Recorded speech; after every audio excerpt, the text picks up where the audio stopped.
welcome to another episode of Run with Julia. And today I am delighted to again be with Sam Simpson. We're not actually together, which is disappointing because we loved meeting in person. We met at the Regent's Canal. We met actually at King's Cross Station and we had to find the Regent's Canal, but we had a run along the Regent's Canal and we had a lovely brunch. So it was absolutely wonderful. So welcome, Sam. Hello, it's lovely to see you. Thank you so much for having me back. Oh, I'm delighted. And I'm just going to do a little intro about you again, just for anybody who might not yet have watched the other video. Do watch it. We recorded it in November. But Sam has always loved running. Well, she was a little girl, watched the London Marathon, and she absolutely was transfixed by it, wanted to run marathons, and started running herself in 2015 after the birth of her third baby. Now, during her pregnancy, she had a condition called SPD, which I'm not going to try and say the whole thing. Sam will tell you. And she was able to run with it, but in her fourth pregnancy, it stopped her completely. The doctors said, "You'll never run again." For Sam, this was devastating. However, she's a spirited person, as you're going to find out. And she found a physio called Ben. And Ben has been huge in her rehabilitation and her ability to actually firstly run the Landmarks Half Marathon in 2021. And actually, Sam saw me on the road because I was running it barefoot. That's another story.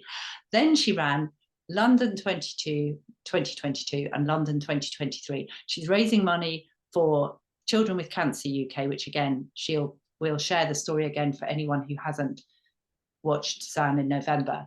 And then she's now training for London 2024 and Berlin 2024. And she has had to navigate some obstacles. So Sam, please do, where do you want to begin? Actually, it probably is important to go a little bit back over the story of what SPD is, because I didn't dare say the whole thing. And your journey as to why you're raising money for Children with Cancer UK. It's always good to bring in the backstory, and then we'll see what's been happening since November when we ran along the Regent's Canal. Well, it's been a journey. So yeah, symphysis pubis dysfunction. Actually, I think it's more, they now call it PGP, so pelvic girdle pain. But when I was affected by it, it was symphysis pubis dysfunction. And it's basically where the hormones relax everything in your pelvis and it just becomes too relaxed and too painful and it separates painfully. It's just excruciating. And I had it through all of my pregnancies, but with each one, it got progressively worse. And with Benny, my third baby, I was on crutches by, I think, about 4 months. And with Afia, it was 3 months. I was using crutches to support me to get around. And by the end of the pregnancy with Afia, my final baby, I couldn't weight bear at all. So yes, and so the damage was such after I'd had her that I tried physio, but the doctor said to me, look, you really need to think of another sport. Running just isn't going to happen for you. Your pelvis is not going to be strong enough. There's too much damage. It's a no-go. So, and you seem to remember it was suggested you went swimming. Yes, I was told to go swimming, which actually, because I do swim, I love to swim, and I used to swim a lot as a child, but breaststroke was my preferred stroke of choice. And actually, with a dodgy pelvis, breaststroke is never really ideal. So that would have been catastrophic in itself. But yeah, told to go swimming. And the doctor was so unsympathetic, so blasé about it, and just said, well, it's just life. You've just got to give it up and you're done. So for you, Sam, it had been so massively important to you, particularly as a mum at home with little ones. And so what was it that meant you didn't take no for an answer?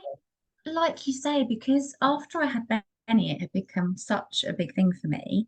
Having 3 small children already, then having my third baby meant that there wasn't time to go to groups. There wasn't time to spend seeing my friends as much as I would want to because I was playing catch up with everybody and all the bits that were going on in the house. So I ended up feeling quite isolated and sort of lost my identity, I think, a bit within that. Obviously, I was mum, but those aspects of me, I couldn't really find anymore. And running, when I found running, that was my outlet. It was a time when I could go out in the evenings when the children were in bed and my husband was at home, and I could socialize, and I could go out and be Sam and not be, mummy, which obviously being mummy is a huge privilege, but that's important too. There's aspects of us are really important. So to hear that, and to hear that I'd lost that bit of me that made me feel like me, felt like a real loss, a huge loss. And I wasn't going to take no for an answer. Yeah. I did grieve for a little while, but just a little while. Well, And then I maybe, yeah, maybe the grieving's part of it. Sometimes we have to let something go and then find we can find it in a different way, or find a different way of doing it. Or yeah, so the grieving process, you've grieved for a little bit. Then what was it what shoot of hope sparked up? What was it that meant you weren't going to listen to the doctor's advice? I think it was having some amazingly supportive friends who said, look, you're not going to be able to go out and do the distances, but why don't we just go for a little run around the block? We can walk around, we can do this. And then one of my friends said, look, let's try and do a little 5K together. And I did a 5K, and yes, it was painful, but that to actually be running felt amazing. And I just thought, we finished that, and I thought, I know this wasn't right, and I know that it hurt, and I know I was told not to do it, but actually, there must be a way. There must be a way to find. I didn't want to give up hope at that point, and thought it was worth exploring to see if there was anyone else that could help me. And how did you find Ben? Because I know that we have covered some of this in our last interview, but I do feel it's important, especially as lots of people may well not have found the other interview or may not find it. So how did you find Ben? Because Ben was the one who gave you the kind of go ahead and said, oh, of course you can run distances, Sam. You can run as far as you want. Well, I kept trying. I saw a couple more physios in between, and nobody could help me. But I kept trying to run, and then I did a run in the woods with a friend, and ended up just in agony, complete and total agony, couldn't move. And my neighbour said to me, "You do know that your next door neighbour, Ben, is a sports therapist, don't you?" And I knew he did something similar, but I wasn't sure that that was it. So I actually texted him and said, Ben, I've done something really bad here. I need your help. And so he was amazing. He came straight round that evening, and I told him the full story and explained what happened to me. And my pelvis had actually gone out of alignment, so it was quite bad. He kind of had to maneuver me back into place, and explained it to him, and he said, I mean, he's so good, he's so thorough, and he examined me, and he said, I think there's something we can do here. Let's get you, we need to strengthen. That's the problem. You've got this massive weakness on one side, which means that it's not holding everything together as it should do. So you're going to keep having the pain, you're going to keep having injuries if you're trying to push it. So let's focus on those areas and really, really strengthen. And I think we'll get you running a 10K. I think you could run a half marathon. And so my ears pricked up, and I thought, oh my goodness, this is a dream. And we did. We worked really hard, and he set me the exercises, and I religiously did everything. Within a few weeks, I was running, nearly pain-free. And then a few weeks after that, the pain was gone, and I was running and progressing. And then fast forward, I mean, we'll go back and forth, but fast forward then to 2021. I'm running it barefoot. I'm actually thinking I might do some races barefoot again this year, but that's, again, as we say, another story. But because I was running with no shoes on, Sam noticed me because it's quite an unusual thing. So that's amazing. So that's how we connected, and then started to follow one another on Instagram, and then we've been connected ever since. And then Sam went on and ran these 2 marathons, which is absolutely awesome, and then has been training. We met in November. You were set fair at that point to run this year's London 2024. So as I say, we'll go back, because I know we need to talk about raising the money for Children with Cancer UK. However, at the moment, tell us from November, because we'd parted in November once we found our way back to the station, because we had an adventure, Sam and I, and you were set fair. So November, December, January, February. So 3 months. Can you talk us through what your training's been and what's gone on for you in these 3 months? Well, so I met with Ben, and in the round about December time, we planned my training and decided that we were going to push a bit more for London, because I wanted to improve on my time. And so he wrote my training plan, and it was definitely a more hardcore than the last one, definitely pushing more. So And yes, can you say what was the pushing element? Was it more mileage? Was it more intervals? What kind of increase did you have? more mileage. So I was running last time and the time before, I'd be running 5 or 6K during the week twice. And then I'd be, running at the weekend. Whereas this time it was building 4 runs into the plan and running higher mileage during the week. And because of my plate spinning, busy lifestyle, I do all of my training at 5 o'clock in the morning. So that was meaning then getting up even earlier to make sure I could fit it in to get back in time to see the children, and more intervals and kind of pushing with my speed as well. Because I think it's probably worth saying it's such a busy time for me right now with I'm training to be a counsellor, and so I'm in my final few months of study. I've got lots of assignments. I'm working as well at the same time, and life is pretty jam-packed. There's not much space. And you've got, yes, your 4 children who are still relatively young, aren't they? How old are your children? So Afia, my littlest, is 6, and then I've got Benny, who's 9, Zachary, who's 12, and Elijah, who's 15, and just about to go through his GCSEs this year. Yeah, so there's a lot going on, and you're training as a counsellor, and so therefore you actually working with people as part of the training, aren't you? Yes, And yes, you're working in a school as well. that's right. Yes, So very busy, Sam. very busy indeed. And I Yes, know your long run on a weekend is you properly go a long way, don't you? How long? I build up gradually, so I don't want to tell you where I am now because it's not where I should be. 7 weeks out from London, but yeah, I mean, I'd build up gradually. So around about now, I would have been hitting sort of 17 miles or so. Yeah. Would be where I would be. Yeah. But yes, so it was going so through December. So we met in November, and it was then you put your training up through December. So it went well through December, did it? And into January? Yeah, so it was sort of pre-training in December, so it was all pretty good, and it was busy time anyway with Christmas and things. So it all fitted in really well in that respect. But then January it really started to get more intense. Um, and yeah, it all started well. I was aware of how busy I was and the strain of it, and I think that's possibly where my problems may have arisen. I wonder, I remember we were talking when we were running along the canal that how running was a meditation for you, and it was a place of presence and was a really important place for you. But just hearing you speak now about having to get up even earlier and it being something that you're having to juggle with your busy life, maybe it became more of something else to fit in your life rather than the release. I think maybe in some ways, I think because I was so aware that there was so much going on. And then we had a couple of incidents happen within the family. So my son Benny had a horrible accident, and he was fell over in a football match and smashed his face into a concrete floor.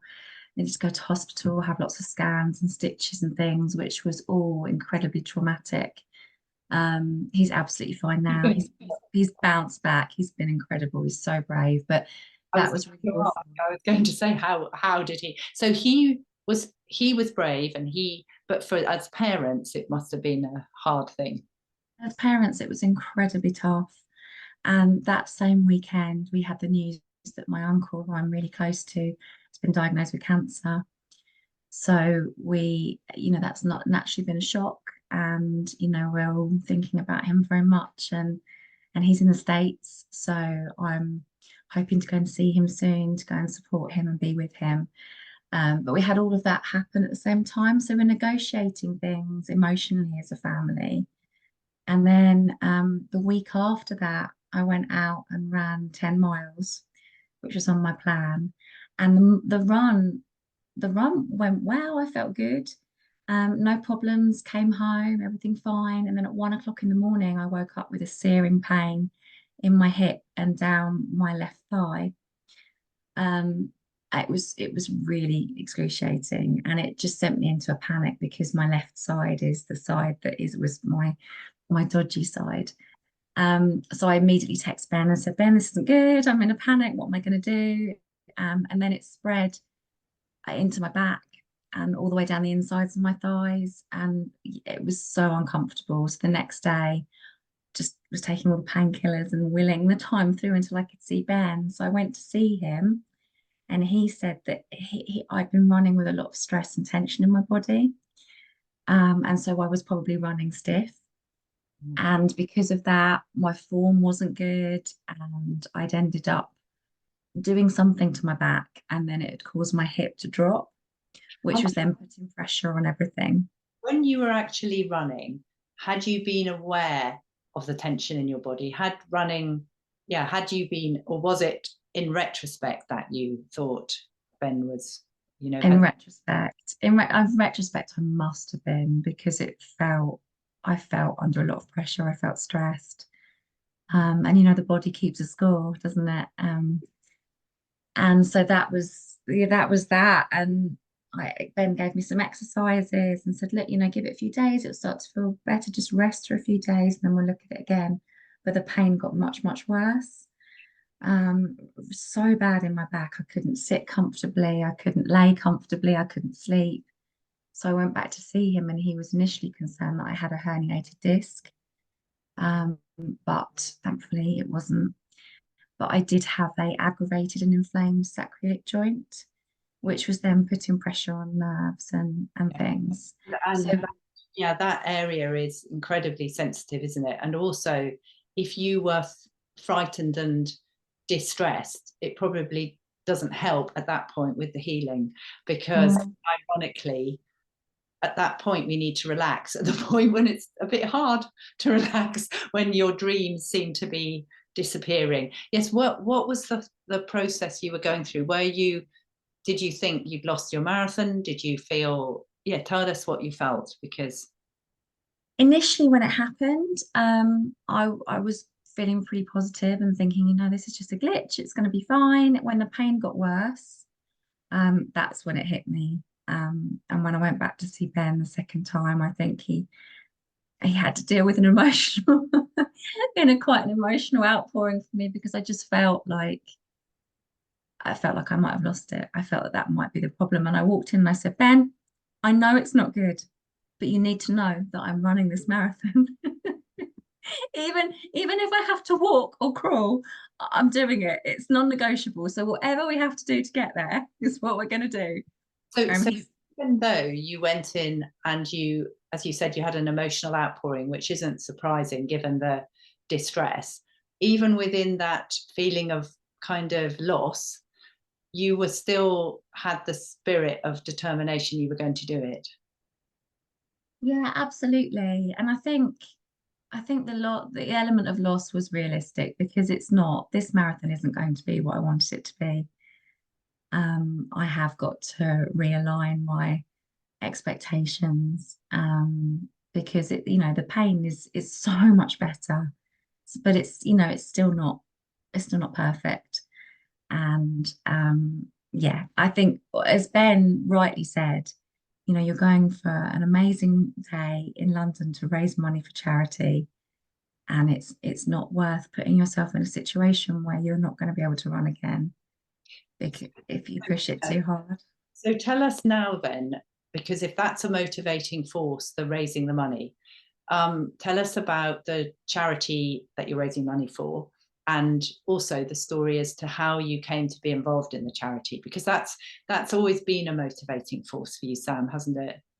Oh, it really has. It's been the ultimate motivation. So during the COVID time, actually, so what was it, 2020, 2021, our little girl, Alfie, developed a growth on her finger. Um, And it baffled the doctors for some time, and it just grew bigger and bigger and bigger. And we spent an awful lot of time in A&E. I think most weeks we were there with it just profusely bleeding, and they couldn't stop it bleeding. Um, really, really horrible time. And she was very little, and she was amazingly brave through it all. But just that not knowing what it was, and we finally got a consultant. He came down from London to see her.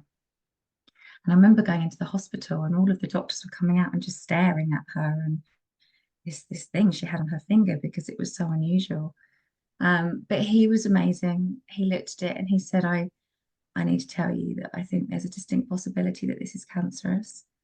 And she needs to be in hospital within a week, having it removed up in London. And obviously, as a family, that was just, the most horrendous thing to hear, earth-shattering. Although it wasn't, he wasn't saying it definitely was. The very prospect that it could be, and that she was going to have to go through that was really, really hard. But he was true to his word. We were up in London within a week. She had the surgery, and we had to wait some time for the biopsy results. But when it came back, it turned out it wasn't cancerous, which was wonderful news. But for a period of time, we went there as a family. We lived that experience, and running the marathon felt like such an important thing for me as a personal challenge. But what I wanted to make it even more important by doing something for the families that don't get that news, because many families don't get the outcome that we had. And so I wanted to make my journey about giving back, giving something to support those families. Yeah, and so each marathon you've done subsequently, you've raised money for Children with Cancer UK. And now, even though it's not the marathon that you were hoping for this time, Sam, there's one thing that is wonderful about running is there's always another marathon. That's not necessarily that comforting when your own marathon's, proving to be not the one you hoped for. But actually, you're still doing what you have done from the beginning, is you're raising money for those families, which is awesome. And is that part of then what's kept you going now, even though you're not running the mileage you hoped for now? And has that been a strong force of motivation? Absolutely. It's been the absolute motivation, actually. It's been the thing that's kept me going. When I first started running again with this injury, it was awful. Because everything was so swollen and tight. It felt like I was wading through treacle. Every step was just a mission. And I remember going back and doing 5K, my first 5K, and I did a little video, and I was just so emotional because it was the hardest 5K I'd ever run, and it brought back all of the memories of what it was like before, in the beginning when I was trying to run.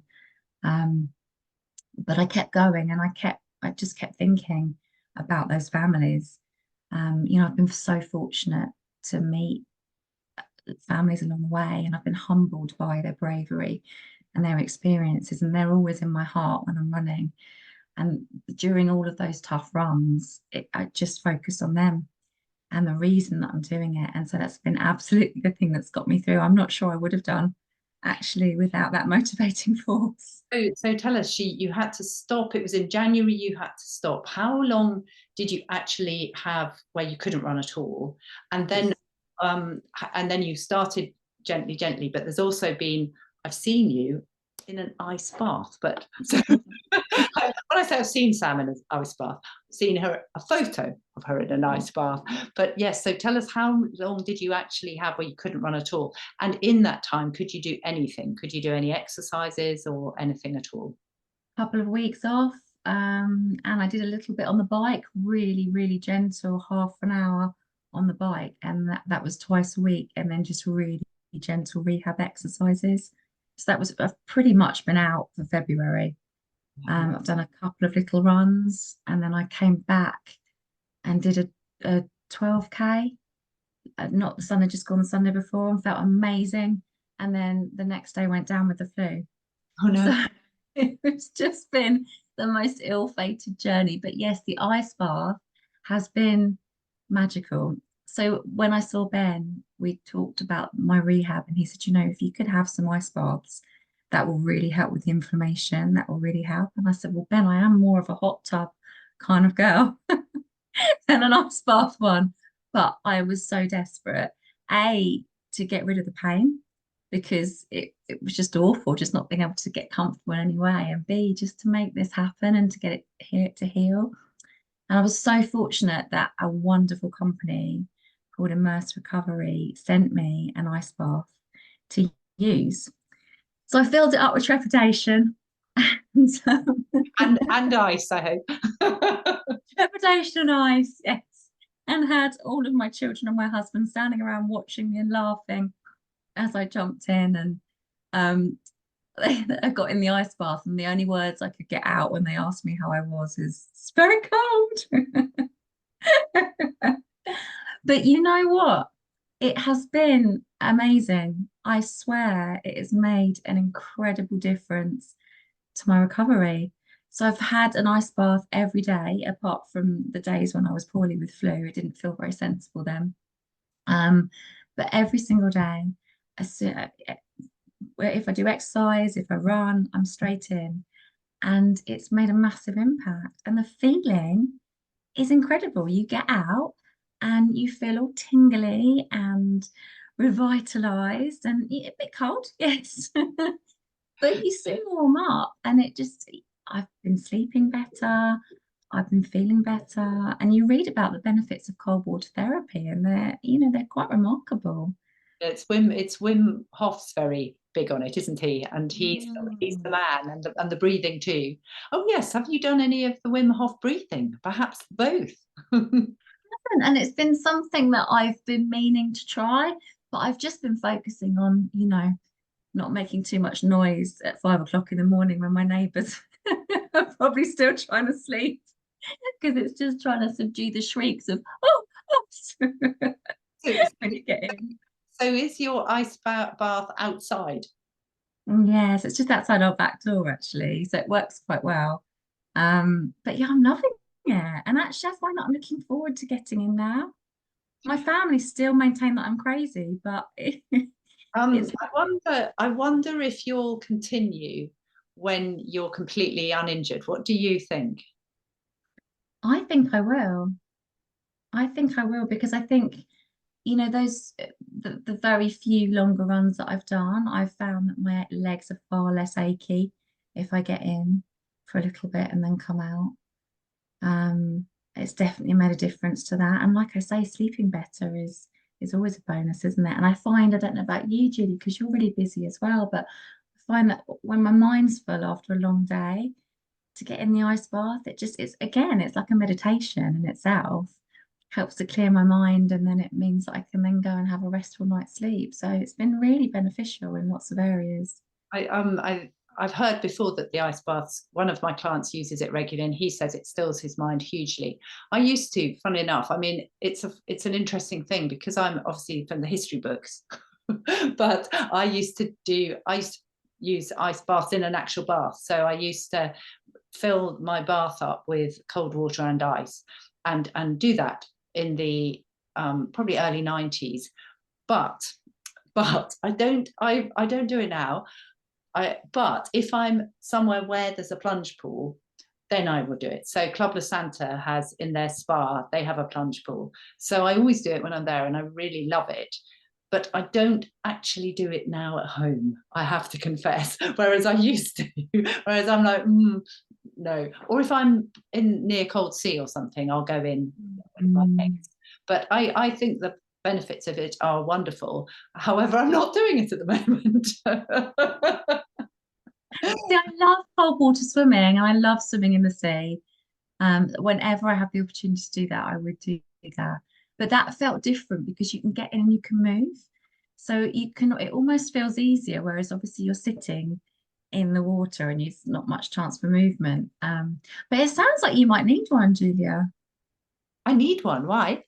Well, because then you could use it at home. You wouldn't have to wait for the Oh, plunge. Oh, I see. I need a nice bath. Yes, I wasn't sure whether you meant you felt I needed one because my body needed one, or my mind. No, I think you could do with one of the little ice pods. I think we can all do with it. But yes, I wasn't sure whether you were meaning that you'd seen that I could do with one, which I'm sure I could. I'm sure we could all do with one, or whether I could do with one. I understand. It would be amazing. Yes, I could do with one, couldn't I? Because are they easy to fill up then? Really easy. Yeah, it's really easy. And then because it's all insulated and everything, it keeps the temperature as well, so you can keep it cool. And then just take the lid off and in you go. Yeah. No, I can see that. It's definitely the ease with me with things is that when I think I must have had more time in the 90s, because I definitely used to actually do it. And funnily enough, I didn't do it. I used to have cold showers in the 70s because my coach used to have cold ice baths. He used to always be talking about, and that was in the middle to late 70s. He was very innovative, very ahead of his time. And he used to get us all doing affirmations. He used to have his ice baths. He did supplements, all this stuff. But I didn't do ice baths then, but I did do cold showers every day. But I've stopped, Sam. I've stopped.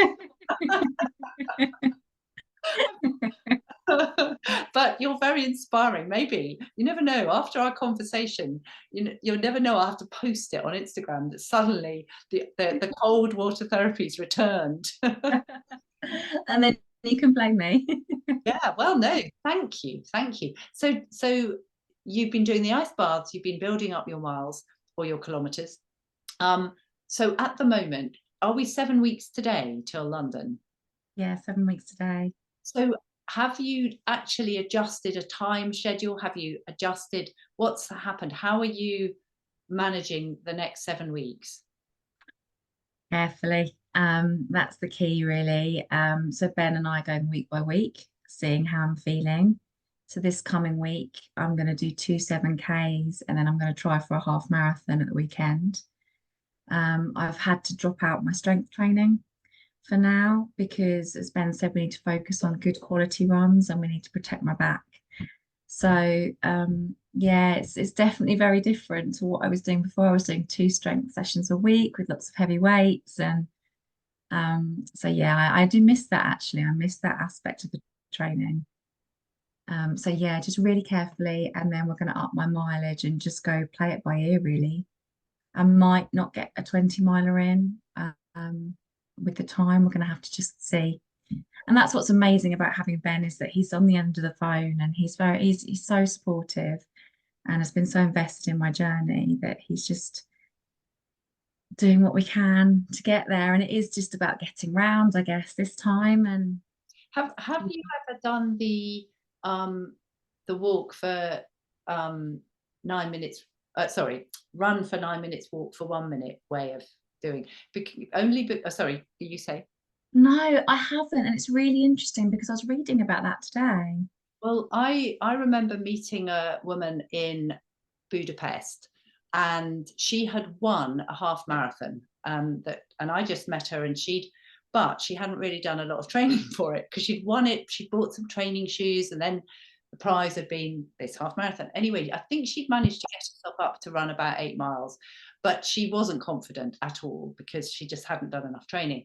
And I said to her, "What about run for 9 minutes, walk for one?" I said, "It's awesome." And I said, "You probably find that way you'll be able to pace yourself." Anyway, I've never seen her since, except that I had a note put under my door. She must have found out from my hotel room, a note put under my door saying, "Thank you, thank you, thank you. I had an amazing time and I completed the half marathon, and thank you." So I can't remember her name. I can't remember anything. I can remember her, the look of her, the being, and who knows, we might meet again. But it's just a different way. So it means you start, and you're not going to have that thing where if you haven't got the mileage behind you, that you feel okay till 20 miles type thing. Or whereas the 9 minutes, 1 minute can mean that you're like, well, I'm okay. I'm okay. Oh, I'm still okay. Oh, I'm still okay. Oh, I've done 26 miles. And of course, it's not not necessarily about the time now, is it? It's more about the experience and coming out of it uninjured. That's it. And actually, that might be a really good way for us to do things, because what Ben was saying is at the moment I'm fatiguing early. So it's about pushing my fatigue as far as we possibly can, because then when I fatigue, if I have to stop and walk, that last bit is potentially going to be really painful. Whereas if we push my fatigue level as far as we can, which as you're describing, that sounds like potentially a really good way to go. A way to start it also could be, because I've done this coming back from injury, and I did it when I was barefoot running as well to get myself into it, is 4 minutes, 1 minute, because it's even, you know, the 4 minutes is fabulous, but you can go for a long way. So you can set yourself off. If you did a half marathon this weekend, you probably find you can, takes long time, but not actually that much longer, but at least you've got the time on your legs. And I would say with marathon training, it is the time on the legs that's key. And therefore, if you did start off next weekend with 4 minutes, 1 minute, and then you can extend it to, by the time you get to the marathon, you're doing 9 minutes, 1 minute. And then you do the whole marathon. And even if you feel good at the beginning of the marathon, you stop at 9 minutes and walk whatever you're feeling. That would be, sorry, this is a no, Sam's come for a coaching session.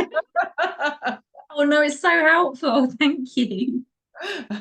Well, it could be, and also it just feels nice, because I've done a lot of that, and particularly barefoot running, when I was getting used to it, because it's quite hard work barefoot running, and it, you know, I don't know, it is just harder work, I find. I've been doing a lot more barefoot again recently, and in my Vibram 5 fingers, but when I put the super shoes on, which I have hardly worn this whole of February, it felt like they were propelling me forward, and it made me realize how, you know, much harder work barefoot running is. So, well, oh, interesting, Sam. So is there any races you have before London, or is it going to go straight into London? No, I had one booked. I had the Headcorn half marathon booked, and I had to pull out of that, which was devastating because I was really excited for that. And I was going to book another couple, but I've just refrained from booking them because, as Ben said, you don't want to be racing right now. Racing's not what you need to be doing. So it's just focusing on my training at home and running around the streets of Ashford. Well, no, well done. And before we finish, because I mean, obviously you and I could talk forever, but I've just realised that obviously perhaps we're recording this and I'm supposed to be doing, I haven't looked at the clock at all, so never mind. But could you just, again, you've always give such words of encouragement to people, and particularly having been through something difficult yourself. Is there any last things you'd like to say before we finish to anyone who's watching? Don't give up. I think and don't underestimate or give yourself a hard time for struggling with the news that you're injured. I think as a counsellor, as well as living through this experience, you can't underestimate the impact on your mental health. And I've realised even more how much running is my equilibrium. And as much as it's felt like a lot this time with the intensity of the training program, it is so important to me. And so looking after your emotional well-being during that process as well, of having an injury is so important. And talking about how you feel and things. And just keep positive and keep going, I think. Thank you, Sam. Thank you, as always. Absolutely a joy to speak. And we will, of course, be catching up. And ideally, it'd be nice to actually, you know, have another breakfast and a run. That would be lovely. That'd be really lovely. I'd love that. So, well, we obviously all wish you an amazing 7 weeks and an amazing marathon, but we will hear afterwards how it went. Thank you so much. And of course, as always, thank you everybody for watching us and running with Sam and Julia, and we'll see you next time.